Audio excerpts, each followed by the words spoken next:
How's it going, everybody? It is week 7 of NFL, and I've got our chat ready to go. We've got it locked down to subscribers only right here. The 2 Comma Club can ask me questions for the next hour. I'll be taking their questions, giving the answers to my best of my ability about their lineups on DraftKings for week 7 of NFL. So if you're watching this on Facebook, just smash that like button as many times as you can. Share this if you could. And if you're watching on YouTube, please, let's see how many likes we can get, and subscribe to the channel. Would greatly appreciate all of that. So without any further ado, let's get to the questions that you guys have in the chat.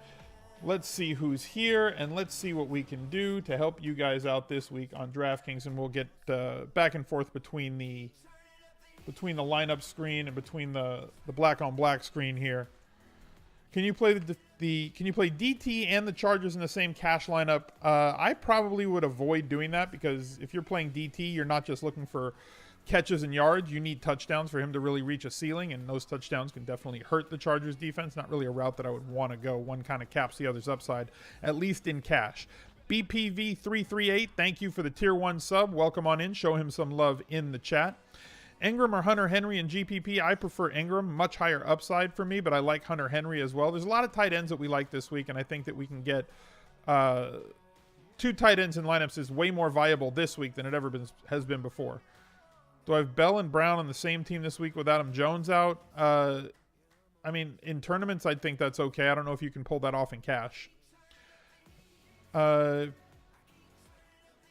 Big Country, if you're watching on Facebook or YouTube, why aren't you on Twitch joining the conversation? I mean, I have to do the show. I mean, I appreciate that. I would love for them to get involved, right?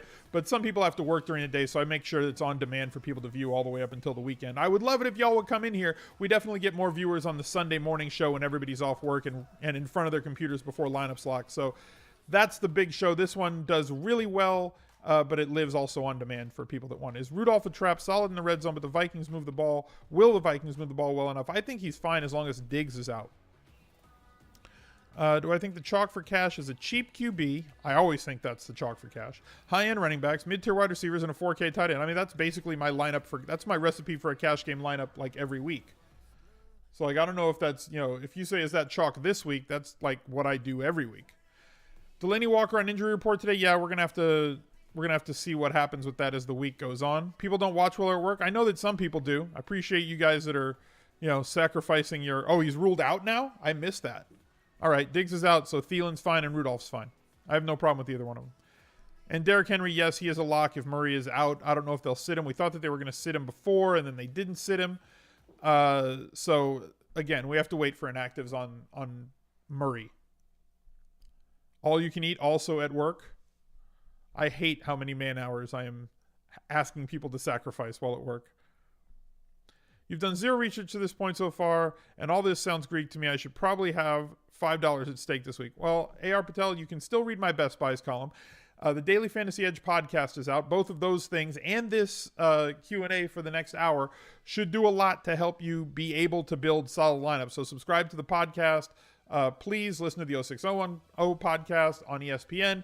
I had my segment on there on Thursday's episode, yesterday's episode, and also the Best Buys column can give you a nice little start. Kittle for cash, I think he's fine. I think he's cash game viable. I think there's a lot of tight ends that are cash game viable this week. Kings Indian 2200, thank you very much for the new sub.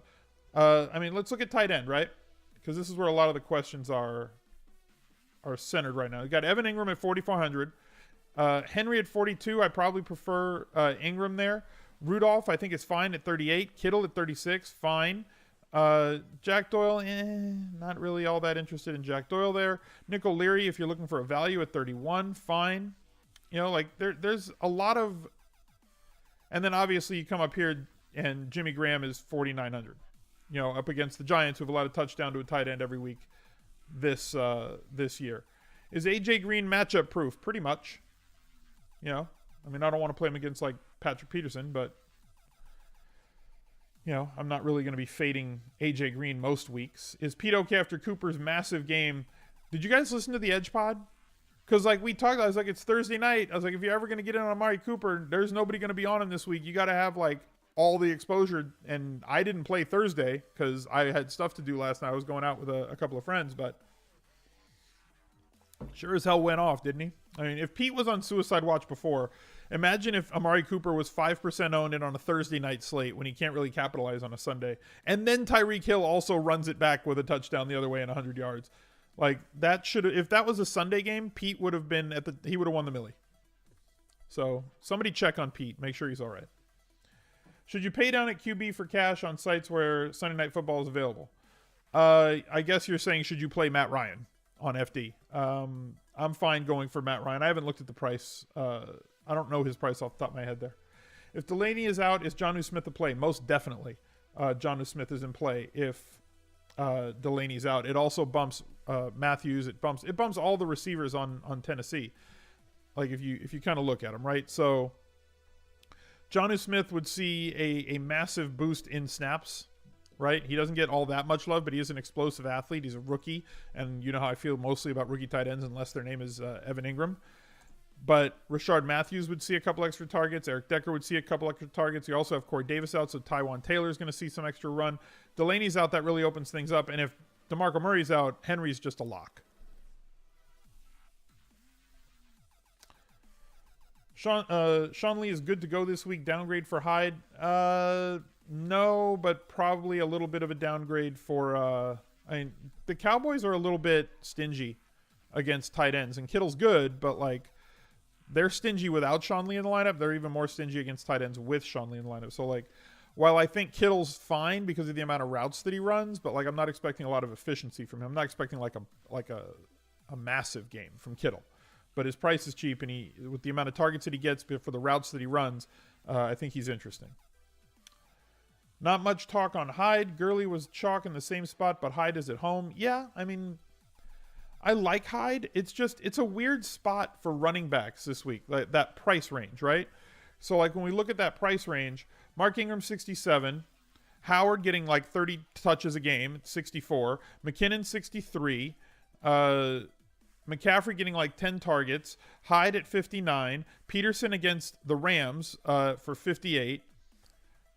Derrick Henry becomes 100% owned if Murray's out. Kamara is somebody that's interesting to people. There's a lot of plays in this range, and I think it's going to hold down the percentages on a lot of different guys. Fire up Pierre Garçon? Most definitely. Anytime that you can basically lock in 10 targets a week, and a guy is paying off at that salary and his price hasn't moved up, it's essentially Pierre Garçon is the new Larry Fitzgerald for week 7, where Larry Fitzgerald was getting double-digit targets and price wasn't moving. Now his price has moved. Well, now it's Pierre Garçon, and Pierre Garçon is going to get into the end zone at some point. He's not a 10-touchdown-a-year guy, but he's not a 0-touchdown-a-year guy either. So he's putting up the numbers he's putting up without scoring touchdowns. So bodes well for his ability to get better a little bit. Okay with Garçon and DT as locks for cash. I'm probably not okay with DT as a lock for cash. I don't know that he is a lock for cash with the quarterback situation that they have in Denver right now.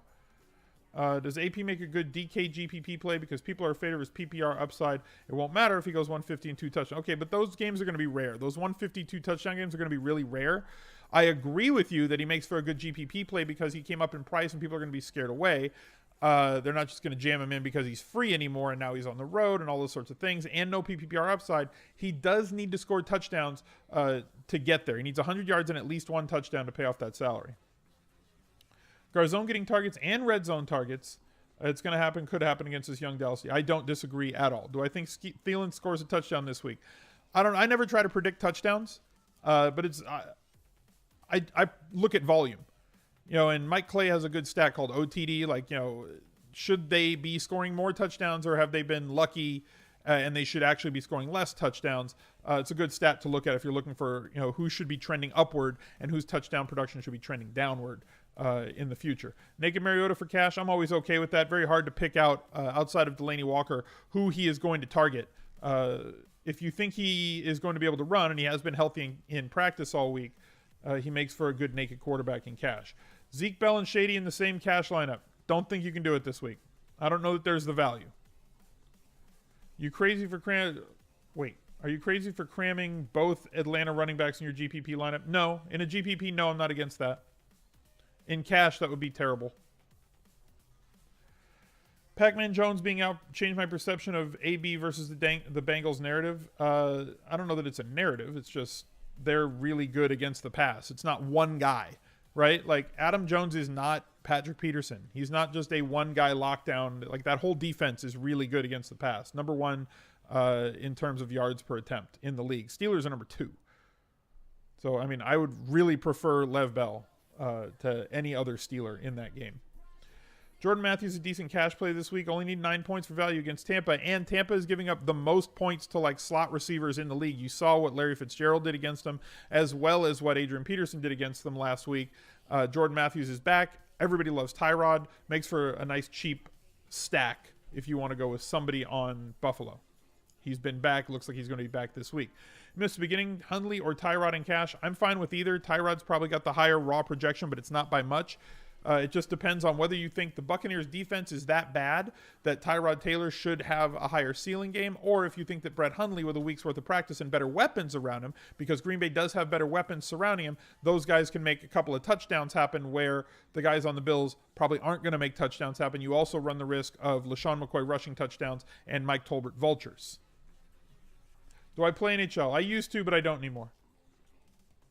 Yeah, you like my Pop 2020 shirt? It's Popovich Kerr 2020. That's the ticket, right? Kerr for Vice, Pop for Prez. If Murray's out, that opens up everything on FD. Yeah, if Murray's out, it opens up a lot of things everywhere.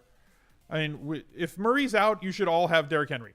There's no two ways about it. If Murray is out, just plug and play Derrick Henry. Super simple play to me. Fowler or Jordan Matthews in cash. I prefer Jordan Matthews, assuming that he's totally healthy, but he wasn't when I wrote the article. I'm fine with Fowler, too, because of the amount of numbers of snaps he's going to get. He's going to play the 2 wide receiver sets. He's also going to move inside of the slot when they go 3 wide. So I'm fine with either. If you want to stuff a bunch of guys in there, it's going to be tough for Matthews and Fowler. I mean, you could go that route, I guess, in cash if you really want to stuff a couple extra guys. I just don't think it's as safe as just using one of them. You want that shirt? Hey, I like the shirt, man. Landry versus Ingram for cash. I prefer Landry. I know he's got a really low ADOT. I know he's got a really low yard per catch, but he's got a really high floor. You know, and Ingram, depending on how the game goes, if Green Bay gets ahead early, which is not really that far off of the reservation to think that Green Bay could get out ahead of New Orleans in Green Bay, that Kamara kind of evens up the snap count and is really the guy as they're chasing to use more. If Fournette is out, is Ivory a lock? I think he's a good play, but at 4,800, I don't know that he's a lock. You know, we know who Chris Ivory is. We've seen this for a few years. It's not some unknown that's got this, oh God, Chris Ivory is this great, amazing player. He had one good week this year, and it was last week, right? Like, look at that. Yes, it says a backup, but like he's not a really good back as an every down guy. Last week, he got a ton of usage in the passing game, and he's the changeup guy, and he fits that role really well. I don't know if I think he's viable. I think he's somebody I want in tournaments. I think he's like a fringe cash game play, but not necessarily anywhere near a core cash game play if Fournette is out. If Kuechly is out, what does that do for Jordan Howard's cash game viableness? Not sure if that's a word. It can be a word. It's a word now. I like Howard anyway just because of his touches. Defenses just haven't mattered. If you give Jordan Howard the ball 30 times, 25 to 30 times a game, he seems like he's going to be fine.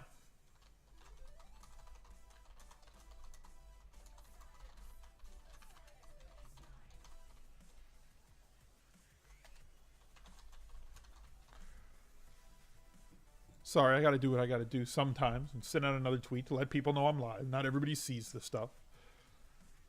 For those asking, J-Matt was a full go at practice today. Yeah, that's what I saw. Kuechly is out. Any thoughts on Darkwa? Yeah, he's been getting a lot of love from the Giants, right? Like, he started a couple weeks ago. He's been pretty consistent. Over the last 2 weeks, he's averaged 5.6 and 8.6 yards per carry on 29 carries over those 2 games, 21 last week and 8 the week before. Not really going to be a guy that's involved in the passing game, but they have to run the ball. What is that name? Power Bait DFS. Welcome to the VIP, another new member of the 2 Comma Club. Come. Come on in. J-Matt or Fowler in cash? Already answered that. I prefer J-Matt if he's 100% healthy, and he was a full go in practice today, so that's good. Bell or Elliott for cash? I prefer Bell. Where can you order that shirt? The internet. I did like a Google search for it. I don't remember where I ordered it from.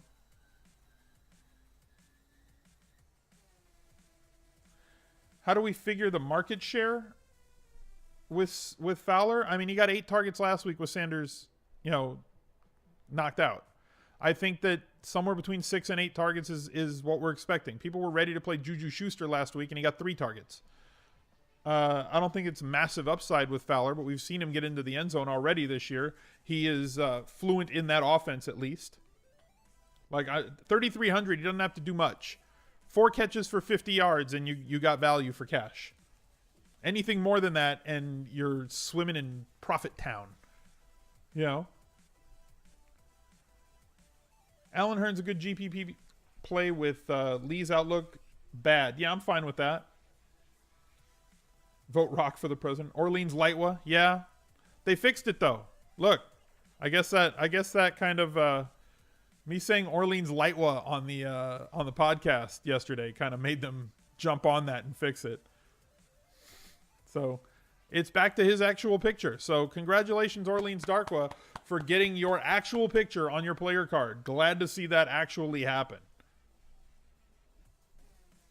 Prefer Thielen or DT? Basically the same price on FD. I prefer Thielen. Ajayi good for cash and GPP. I prefer him for GPP. I think he's more in play on FD just because you don't need the full point PPR, and he's not really involved in the passing game pretty much ever.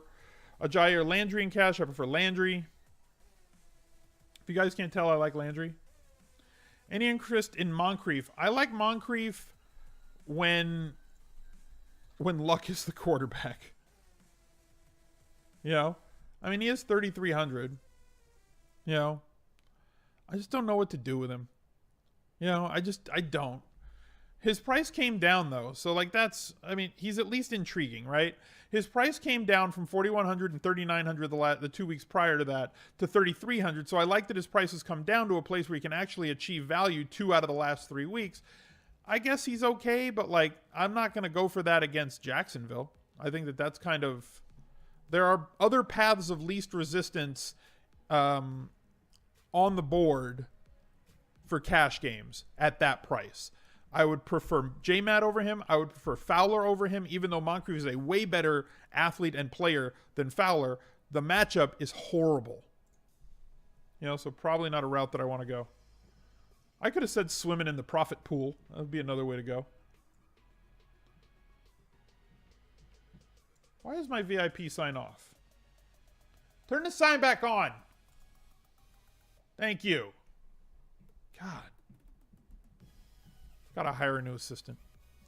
Decker or Robert Woods in cash? I prefer Robert Woods, but it's going to depend on injuries and who's out on that team. So, we're going to have to wait a little bit. Gar41, welcome to the 2 Comma Club. Open up those velvet ropes and let him in the VIP. Show him some love in the chat. A new member.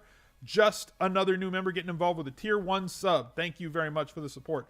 Rashard Matthews or Decker? I prefer Rashard Matthews. Robert Woods cash game viable? Most definitely. Alan Phillips, definitely an OG. Somebody throwing out love to him. It was UNC. Robert Woods' situation with the Bethel replacement talk is messing with everything. I don't think so. Think about it this way. Yes, Bethel has been bad, but Bethel was keeping this other guy off the field. So, if the starter's bad, what about the guy that couldn't start over him? Thoughts on Jonnu Smith if Walker is out? Does Decker become a must-play? I don't know that Decker becomes a must-play, but I like him. Do you need one of Bell or Zeke for cash? I don't think you need them, no. I mean, I would like to have them. I mean, Jerry did bark, so there is that. I mean, let's look at 2 things here, right? Let's look at this. Okay, so Bell versus McCoy. Bell obviously averaging more points up against somewhat of a tough defense, but one that historically has not affected him the last 3 years off of his averages in games that they didn't play Cincinnati. So you look at the volume that he's getting. He's been awesome. He's also scoring touchdowns. That's going to push things up. You take the touchdowns out and figure out how many points he had. And without the touchdowns, LaShawn McCoy is getting as many touches as anybody. 9 targets, 7 targets, 7 targets, 6, 7, 6, 5. Right? He hasn't had a tremendous year on the ground just yet, and he has not scored any touchdowns, something that is going to right itself at some point. And we saw what Adrian Peterson did, 7,400 less. Now, let's say we wanted to go with that, right? Let's plug in a 3K defense, because I don't even care who it is. Anytime we plug in a defense, we always just go with a 3K because it's somewhere in the middle, right? Let's pick one of these. So, like, middle price on these tight ends, like this range is where we're going to go, like somewhere in here. Like, let's say you want to pay up at tight end, right? So let's say you go with Evan Ingram, and we've talked about the $5,100 quarterback, so let's play a $5,100 quarterback, and that leaves you with $5,200 for your 3 wide receivers and a flex on average. You got $21K to spend on the rest of your lineup. You could do that, right? I'm not against doing that in cash. It's a great place to start. Volume here, volume here, volume here. Cheap quarterback, whether you're going to go with Tyrod or Hundley there. I'm fine with any of that, and then you just pick the receivers that you want. And there's plenty of guys in that range that are fine. When he scores a TV, you print money that week. I assume we're talking about Garcon or Thielen or McCoy or anybody, right? Like, those 3 guys have not scored touchdowns but are seeing massive volume. If Jordan Matthews plays, does that mean bump Tyrod in front of Hundley for cash? I think that it's already baked into his projection that people thought that J. Matt was coming back this week. So I don't think it's going to, like, jump up his projection by, like, 5 points or anything. But it does give him one more viable weapon in the slot, which is the weakest spot of the Tampa Bay defense. What's the highest price you've ever seen for a DK NFL player? I think it was last year, right? Like, Lev Bell and David Johnson were around 10K. I think one of them was 10-2 one week.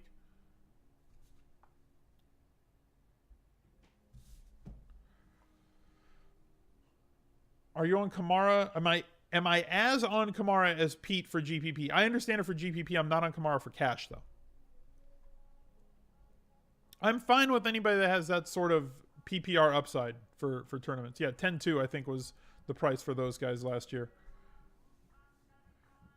In expensive GPP, it's becoming to feel like paying up a QB is a must weekly. Thoughts?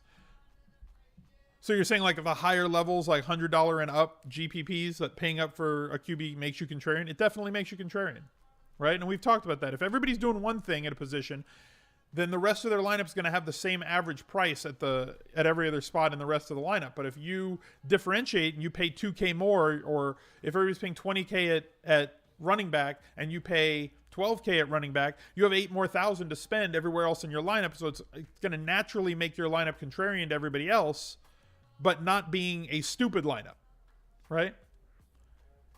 I mean, the ownership's low, but, like, the ownership's never really high on a quarterback anyway. Like, quarterback is the one position I don't care about ownership.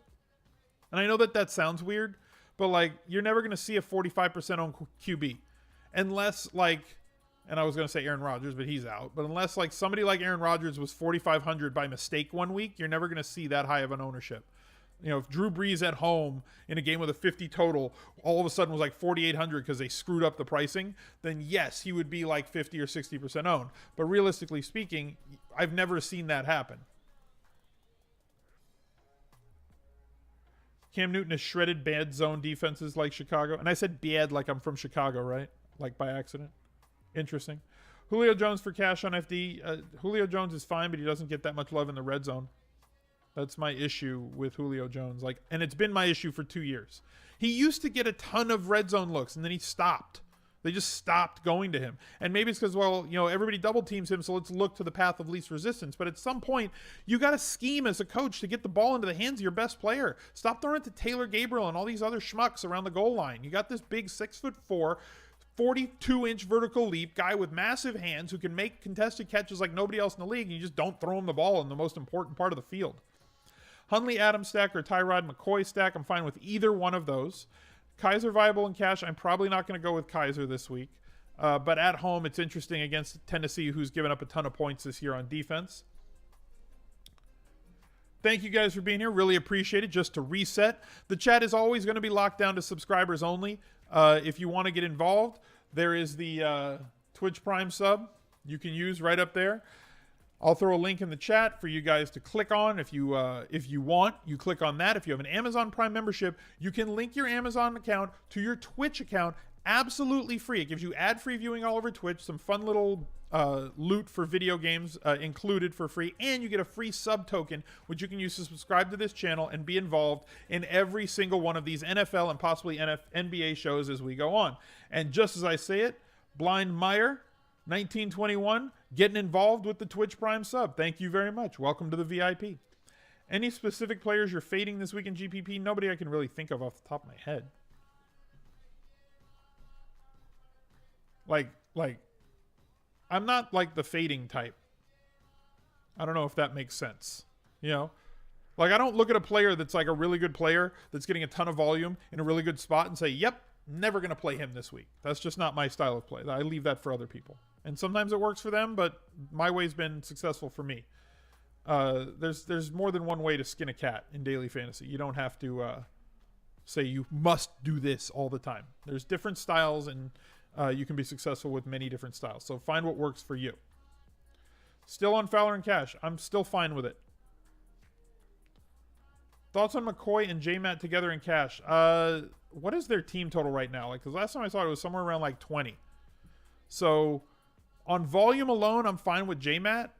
McCoy is somebody that we're going to need to see some stuff from, but like you're kind of capping your upside at least a little bit unless you're getting yourself involved somewhere else, because how many touchdowns do you expect the Bills to score? Like, I don't know if I want 3-4 Bills in a cash game lineup. So like, I know that people are going with like Tyrod and J-Matt and LaShawn McCoy and thinking about maybe going with the tight end as well. It's like, okay, how much exposure do you want to a 20-point-a-game offense that throws it 25 times? 23.5? Okay. That's a little more respectable. Are people thinking or going too far thinking New Orleans defense is pretty good now? No, I think pretty good's a fair assessment. I would say that they're very good is going too far, especially coming off of 2 weeks against one offense in London that's led by Jay Cutler and is missing one of its better players or its better playmakers, and a second game at home against a Lions offense that Stafford, as Adam said before lock last week, looks like he's got a lingering injury and is not 100%. What do I think about Rashard Matthews for cash if McCourty's out? I think Rashard Matthews is cash game viable now. And if Delaney's out, even more so. If McCourty's out, even more so. Like, he's really cheap right now for a guy who gets constant and consistent value. Or constant and consistent volume in his offense and is really cheap. Any insight in what I look for when building a GPP lineup? Upside. I want guys that I think can smash value. That can either... a really cheap guy, 4K and down, that can score touchdowns, or if I'm paying up for a 6K plus guy, I want somebody who can score multiple touchdowns and possibly reach the 100-yard bonus. Those are the things that I'm looking for in terms of their ceiling, and I'm less concerned with a player's floor in terms of GPPs. Michael Thomas have a good floor. Yes, last week was like his worst game as a pro. I think he bounces back just fine. 2 tight ends set, okay for lineup construction this week. Seems like it unless we get some extra value on the board. J-Matt does open up some value, so you might not have to. But like I said, I just threw up like a part of a lineup that with 2 really expensive running backs that will still allow you to get mid-range wide receivers and flex plays. So like you don't have to go complete stars and scrubs this week. I don't even know that you have to take a chance on a really bad player like we've had to a few weeks. It's really tight, but it's not as tight as it was maybe on Wednesday when we were kind of looking at things. Because J-Matt definitely is an improvement over Fowler in terms of a value play. For London games, there's really no real home field advantage, so AP card stack in an away game. Yeah, I'm fine with an AP, you're saying cards defense.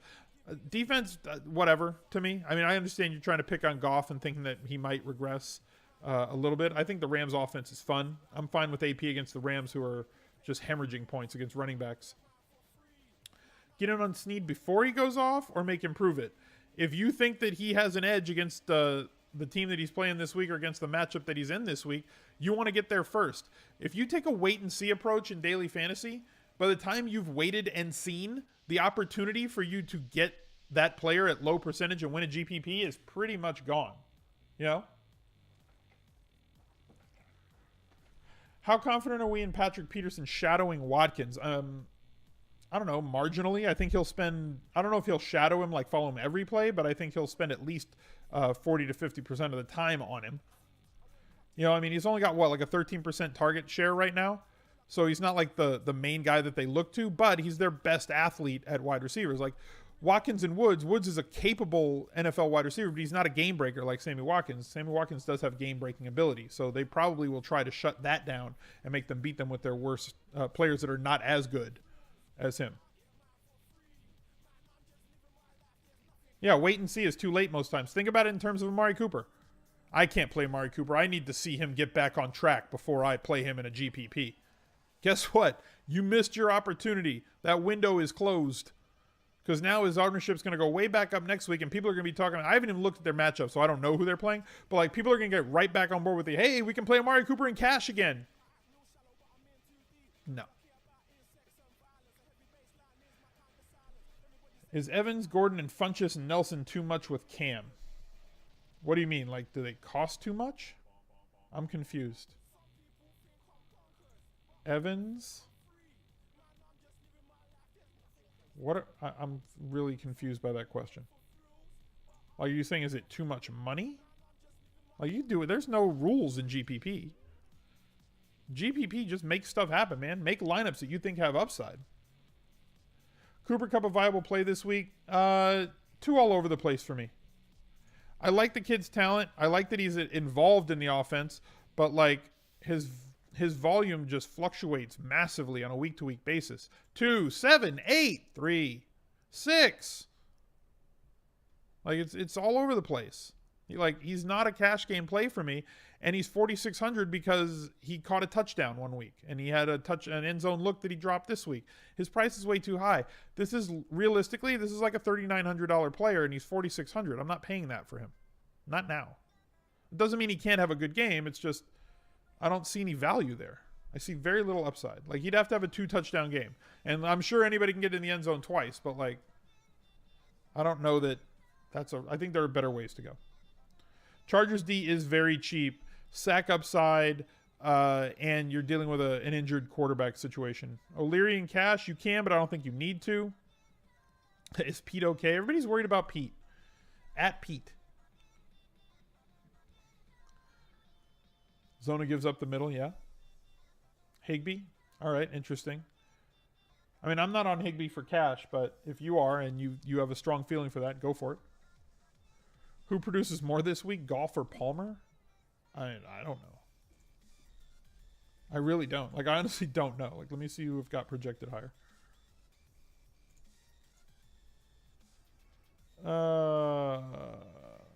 Neither of them are super high. I think I have Palmer projected higher. Yeah, I have Palmer with a higher projection. Who would be your favorite Packers wide receiver for GPP? Jordy or Adams? Give me Adams. Rams pass offense is erratic. Is it too hard to pick for cash? I think Woods is fine because his price is too cheap. Right? Like, we just looked at Cooper Kupp. You know? So let's go back to the screen. We just looked at Cooper Kupp, and he's 4,600. And we saw how, like, inconsistent his targets are, how inconsistent his catches are, right? And his yardage just kind of meanders, just kind of goes there in the middle. Robert Woods. 7, 8, 6, 7. He's getting consistently targeted. He is getting looks between the 20s. He is a guy who can score a touchdown, even though he's not somebody that you want to target a ton in the red zone. He has as much touchdown ability, in my opinion, as somebody like Cooper Kupp. And he's 600 less.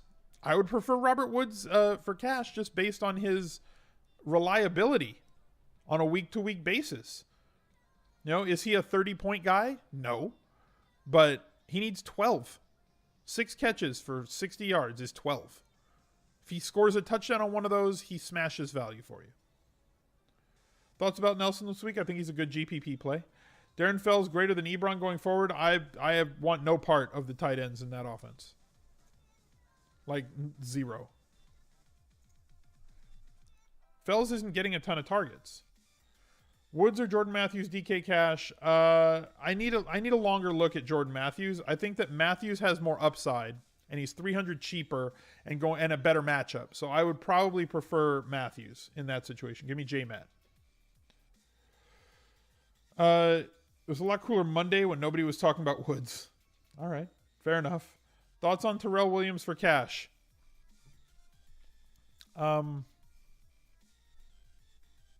Here's the problem. These three letters right here. I'm sure you've heard this before. That's the no-fly zone.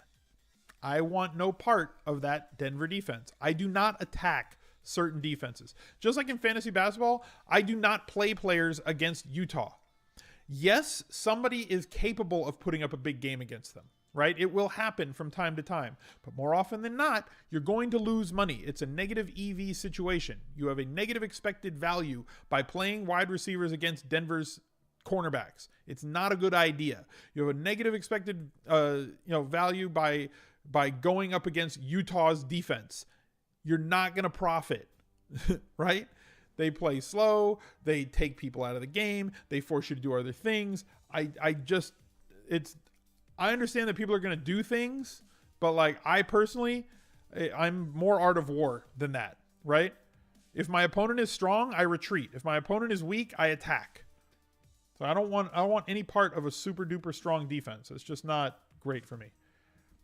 I have no rules, but like, I mean, in terms of roster construction, I like to give myself a chance to win money.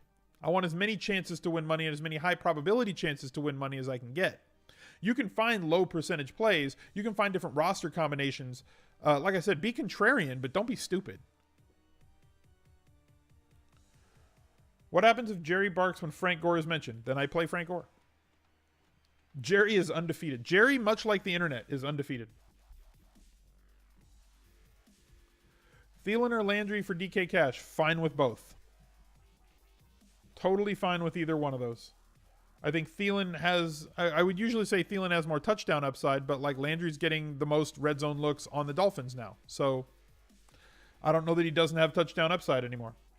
Is Henry really a slam dunk if Murray is out? Cleveland Rundy is pretty good. Or are you crazy? Not like he's 4K. I mean, Cleveland Rundy has been better, but like Cleveland is going to be playing from behind a ton, so you're going to get a lot of predictable volume at 5,500, and all the red zone looks, and he is involved in the passing game as well when Murray is not available. So at 5,500, I think he becomes one of the best plays on the board. Deciding between Bell and Zeke for cash, what pushes me towards Bell in the division? On paper, a tougher matchup. Sorry if you answered this. You got disconnected. If you look back at since 2015, Le'Veon Bell has basically posted his averages per game. Like he has not seen a dip against the Bengals, but Roethlisberger has.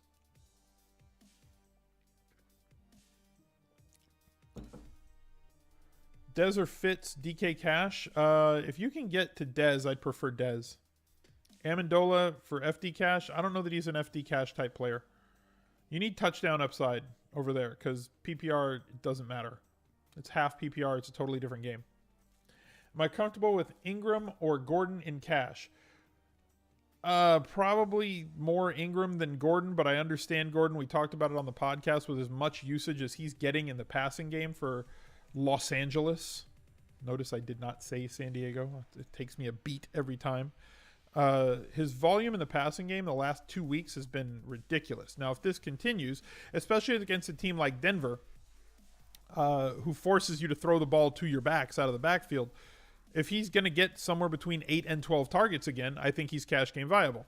I'm not saying, now look, people are going to look at this and say, oh, look at that. Well, he's got 24 of these points, right? He's got 73.3 points, but 24 of those have come on touchdowns. So subtract that. He's still got a lot of points the last couple of weeks, right? So without these two touchdowns, 24 points, that's awesome. Without these two touchdowns, 25 points, that's awesome because the volume has been there. Now, I don't expect this against Denver. I'm not expecting the 80, the 90 yards a game on the ground, but the pass yards and pass game usage should definitely be there for Melvin Gordon this week.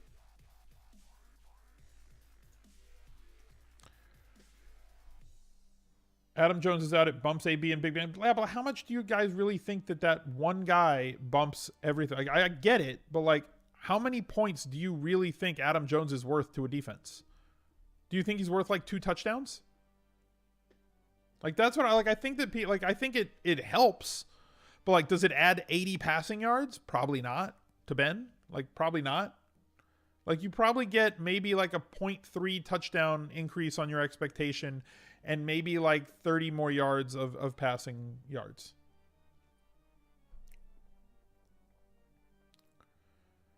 Dez and Garcon or Hilton and Michael Thomas. Give me Dez and Garcon. Dak Dez a good contrarian GPP because of how expensive they are. I mean, yeah, you're going to definitely build a contrarian lineup with that if you go that route. It's tough to fit things in. You're going to struggle to find two other running backs unless you go tight end. Scott Baird did some research and showed that Pac-Man made a difference for covering Antonio Brown. Okay, I'll have to look into his stuff. Scott does good work. Bell in a best low-cost defense. It's in Best Buys. Go read that. I got my favorite one in there. Thoughts on Beathard? Only need 15 points for value. There's three guys like that. I agree. Beathard's in the mix. Hundley's in the mix, and Tyrod Taylor is also in the mix. Those three cheap quarterbacks are probably going to be the three that are the most owned throughout the weekend. I agree that McCaffrey is getting a ridiculous amount of targets, right? Like he's getting like a 24% market share of the targets on the Panthers. That's tremendous for PPR. Not running the ball very well, not getting a lot of opportunity to run the ball either, but he's going to break a big one at some point because he's too good of an athlete. Did I talk about my AJ hesitance on the Edge pod? I'm never hesitant about AJ Green. I'm always fine with AJ Green. My problem with AJ Green this week, or my problem with is going up against Pittsburgh. And I know he's done good or well historically against Pittsburgh, but like Pittsburgh's defense is pretty good against the pass this year. I think he'll get a good amount of targets though. You know, he'll get his 9-10 targets.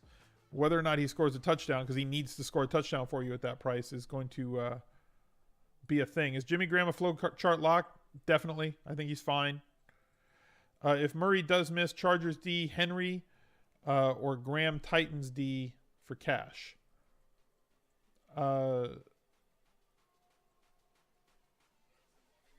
Chargers D Henry, I think, is the better play there. Does Sean Lee's return take you off of Hyde? No, I talked about this. It takes me more off of Kittle's. From a roster construction standpoint, anything that stands out to you that makes 2 tight end more viable than 3 RB for cash? There's no good, really cheap third running back. Like, unless you're okay with Darkwa as your flex, you know, your RB3. If you're more comfortable with Darkwa as your RB3 against Seattle than you are a tight end in a good matchup, then fine. Because that's basically the decision you're making. Like, are you more comfortable with Orleans Darkwa or Rudolph with no digs? Knowing that in 2 weeks with no digs, you know, he's 3,800, and in 2 weeks with no digs, he's put up 9 targets in both weeks, right? Darkwa has seen 20 carries and 10 carries. So, like, it could be a hot hand situation with the rookie Gallman. I don't know that he's going to get 20 carries, Darkwa. That's why he's still 3,700. I pretty much know that Kyle Rudolph's going to get a lot of usage in the red zone, and he's probably going to get a minimum of 7 targets in this game against Baltimore. Why isn't Ajayi a cash game play? I've only seen a few people mention him for GPP. I'm never comfortable with Ajayi. I mean, he's playing against a team that he ran for 200 yards against twice last year, so there is that, right? The volume's great in the running game, but this sucks. You know? This is why. 8, 6, 4. You know, I need 18 points. Right? I need him to get like 15 to 21 points here for me to be okay with him in cash games. He's done that twice in 5 games. That's my issue. He doesn't have easy receptions to kind of pad his stats. They use Jarvis Landry in that role, right? So all the passes that would go to running backs, usually in normal offenses, go to Jarvis Landry, and he soaks all of that up. So if Ajayi got like 6 targets a game and caught like 3 of them or 4 of them, he would have a much higher floor. But like, this is the problem, is that he needs to score a touchdown. Yes, he has crushed the Jets last year, but like, are you counting on him rushing for 200 yards again? That's why I think he's better for a GPP and not really suited for cash, especially with all the other players in that price range. I'm not trying to lecture you. I'm giving you my thinking. You can do with it as you will. I'm not clicking submit on your lineups. You have to make the choice, right? Like, it's up to you. If you say, look, everybody else is crazy and I think he's great, then play him, right?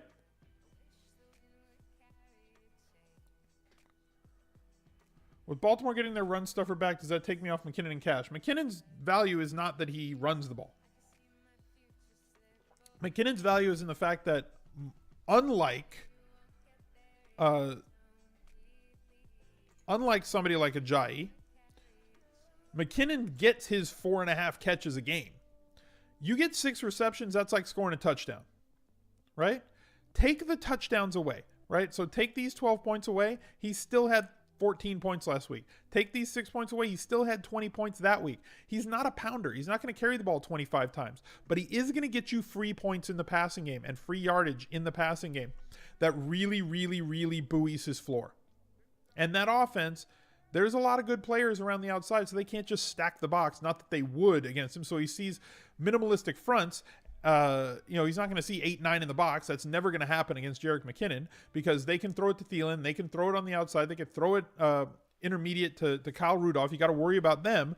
And McKinnon, being the athlete that he is, can break long touchdowns. Is Decker scary to play for cash? That's, you know what? I never thought I'd say this, but yeah.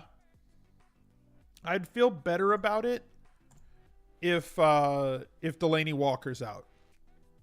Decker used to be the guy that would get 6 catches or 80 yards or a touchdown every week. He would get 2 of that 3. Like 2015. Go back and look at his game logs from 2015. I think he had 2 of 6, 80, or a touchdown in every game that year. It was insane. Any concerns with Garcon with Beathard at QB? No, I think Beathard's fine. He's not worse than Hoyer. You know? And it's more about the offense. They're getting him easy catches. So, like, the PPR floor with him is fine. John Brown, the 4K GPP with the highest touchdown possibility. I'm okay with that. I mean, he's a playmaker, but you're not going to get a ton of volume. But John Brown's 4,900.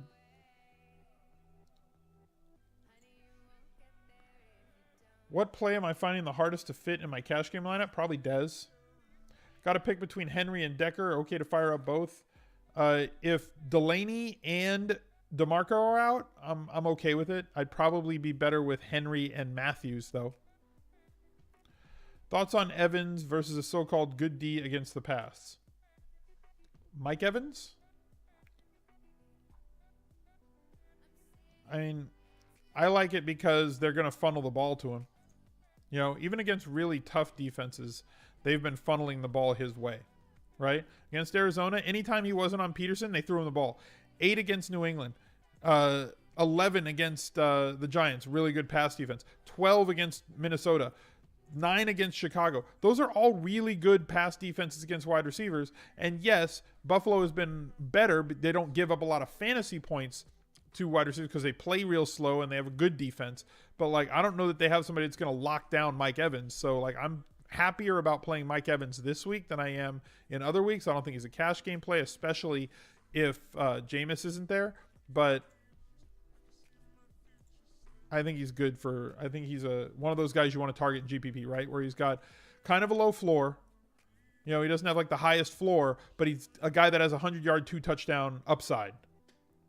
Favorite wide receiver at 4,100 or lower, it's going to be J-Matt and Robert Woods. Running hot, another 2x. Oh, you open the crates. Hey, you guys are building up the Smizbucks really quickly. Winston set to start this Sunday. Like I said, I mean, they said he's practicing. We'll see how it goes. I just never speak very definitively about stuff on Friday afternoon, if you've caught that through 7 weeks. I'm like, this is what I think will happen. But like Sunday is when you know for sure. So it's like, okay, if you think Winston's going to start, and like right now they kind of do, it's like DEFCON 3, right? It's not like he's a not injured quarterback. He's a guy who's dealing with an injury. They think he should be fine. So like, I'm okay with Evans, but like, Know what he's dealing with. Same with the Denver passing situation. Simeon's going to start, but like he's dealing with something. Does Henry allow for a good 3 running back cash lineup? I mean, yeah. I mean, you can go 3 running backs. You can find a bunch of guys in that 5,500 to 7K range or 7,400 range. You can definitely fit 3 guys in that range. It's just hard to go McCoy, Bell, running back.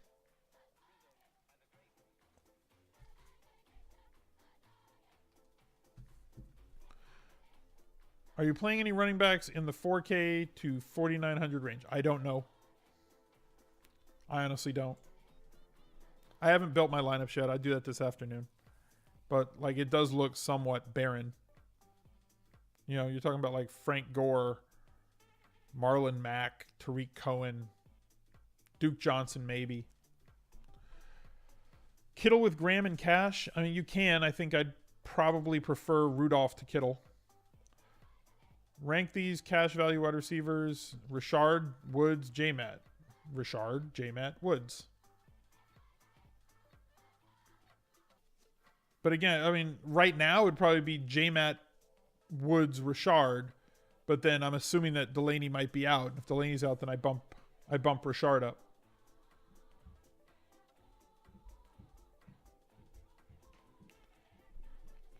Kittle and Garcon okay in the same cash line. I'm probably not going to do that. I don't want that much exposure to the San Francisco offense. Is it? I mean, those are things you kind of have to think about. Is it bad that you haven't even started building lineups yet? No, lineups lock in what, like 38 hours? You'd be all right.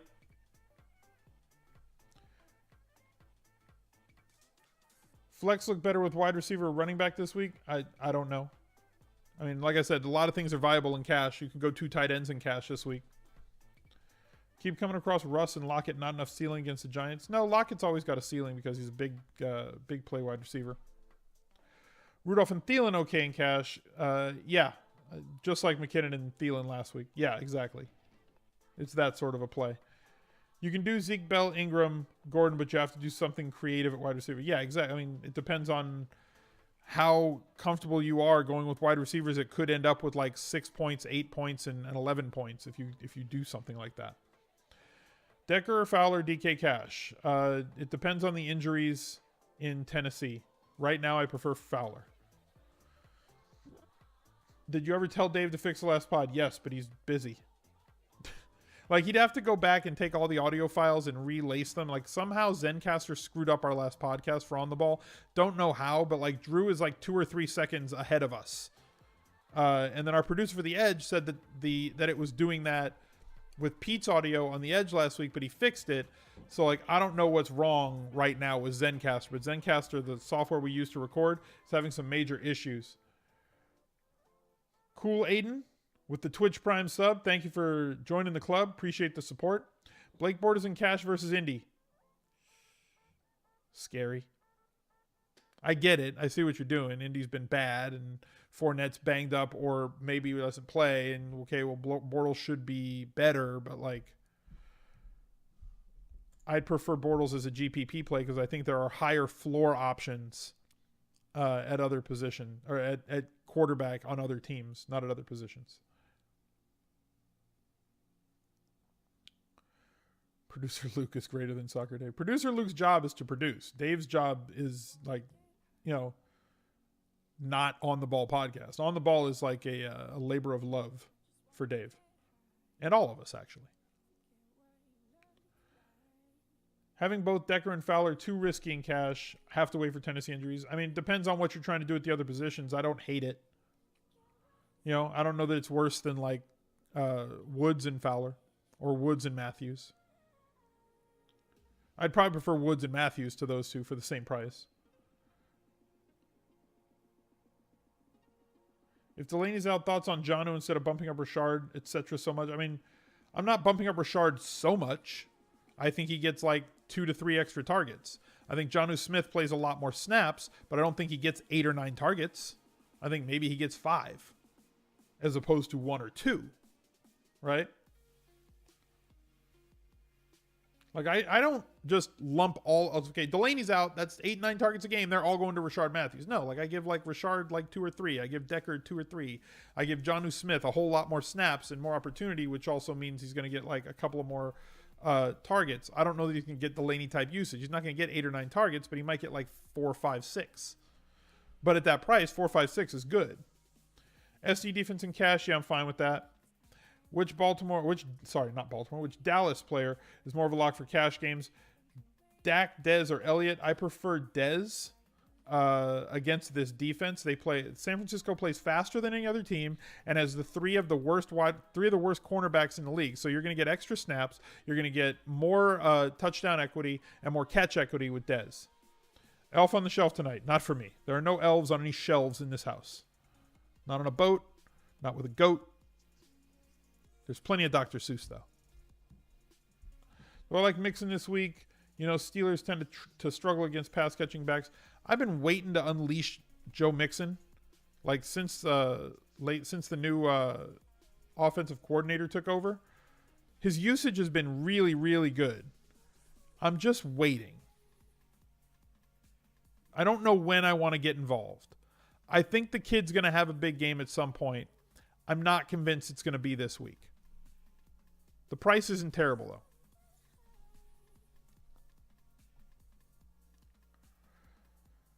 Zeke and Dez, too much exposure to a road team in cash? No, because you know the volume they're going to get. Is Marlon Mack the if you don't play him now, it's too late situation like Cooper? I mean, do we think that Marlon Mack is the same type of talent that Amari Cooper is? Elf, I haven't looked at NBA yet.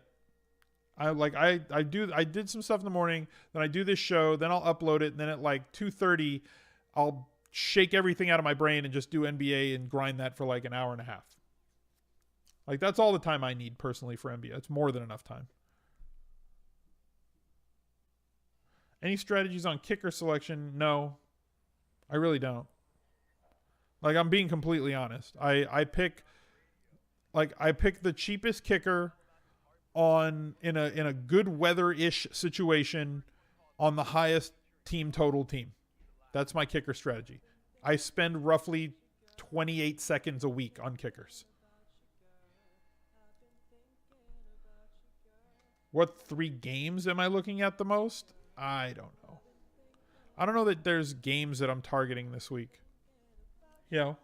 Where I'm like, this is definitely going to show. I'm looking more at situations and matchups. And I've mentioned all of them on the show so far. So, like, there's not like any secrets. Taylor with McCoy, too much Buffalo. No, I think they're both fine. I think that you can play Taylor with McCoy. Usually running backs and quarterbacks are negatively correlated, have a negative correlation.